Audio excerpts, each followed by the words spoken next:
In this video, we're going to go over 3 of the top reasons that your laser business is probably going to fail. We're going to start from bottom to top. So we're going to go from might make you fail, probably will, but all the way up to the top reason why your business will fail if you do this one thing. Okay, number 1 is you're bad with money. If you're bad with money, that's a given. You probably already know that you're going to fail. So there's a wide range of things that you can be bad with money about when it comes to business. If you don't separate your business money from your personal money, then that's a recipe for disaster, because then you start, it's called commingling funds. You're using business money to pay your home stuff here, to buy groceries. You're using personal money to buy business material, to buy wood, things like that. Now, another thing that new laser users get really tied into, and actually just people in business in general, and that's buying pointless stuff. They just spend money on pointless stuff. So if say you're making Christmas ornaments and you're at the store and you're looking at something and you see this cool looking garland flower or something, and then you buy that and you say, I'm going to buy this because maybe I can make something down the road. And then a year later, you never make something. But the thing is, most people don't only do that one time per year. A lot of those people do it 100 times per year. So then those little costs add up over time and it becomes a big expense. Another thing is this. I know it's easy to spend that money when you get it, but you got to reinvest into your business. So your business will fail if you don't reinvest in it. You have to feed it in order for it to grow. And if you don't feed it, it won't grow, it'll shrivel, and then it'll inevitably fail. The second reason is no new products. So I can remember when I first started 7 years ago, and we were making ornaments with wood. So it's like a wood branch, and then we use a saw to cut it, and it was like a disc of wood from a tree branch. And then we would cut out a letter using the Cricut. So it'd be like the first name, it'd be like Tommy. It'd be a T for Tommy, and then we'd put Tommy down at the bottom. And then we used some jingle bells, and then we put like a red little vinyl circle for a nose, and then brown for antlers. And it was like a reindeer ornament. And in a previous video, you guys seen what our reindeer ornament looks like now. It's very different from what it looked like first. But we made those reindeer ornaments with the Cricut for 2 years. And the first year it sold very well. Second year it did not sell very well. Well, it's because the same people already had their ornaments from last year.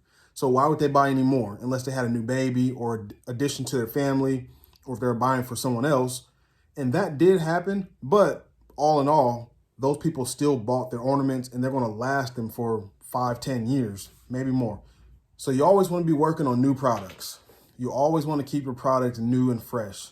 So that was to my first point there. I started with the old reindeer ornaments.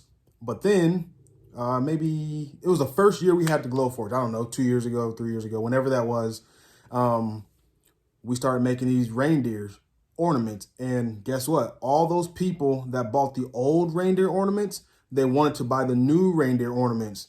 So they were both reindeer ornaments. Well, what's the deal? Well, it's because they're different still. Both reindeer ornaments, but this new one with the laser, it's like high tech. It's very new. It's fashionable, whatever. They wanted to buy that. So you always want to be working on new products, no matter what. You have a catalog of products. When you're happy with them, start brainstorming of new things. Just do it all the time. And you want to offer personalization. So you may have a bunch of cookie cutter type ornaments that sell really well. They're seasonal, evergreen, whatever. But you always want to offer personalization, because that'll always keep it mixed up too. And then you want to get inspiration from your winning competitors. So go and look at your competitors. Who around you, or not even around you, but who is in your niche, in your field, who is a direct competitor, an indirect competitor. Look at what they're doing and see how they're winning. They're doing something that's winning. People are buying them.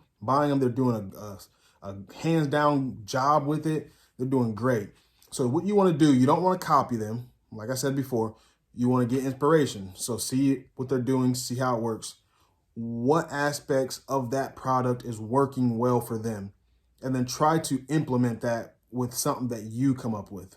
And the third reason why you'll probably fail if you're doing these things is overpricing or underpricing. So really quick, You're overpriced if your quality is in the toilet and you're not very good at what you do. You have bad customer service.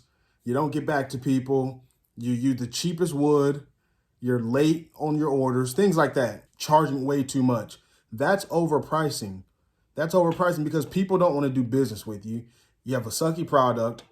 You can't overprice. You have to put your price down low until you get better. Now, on the flip side, you're underpriced if you have a good product, it's high quality, you have great customer service, your shipping times are good, then there's no way that your price should be low. You need to have your price be set. I won't say high.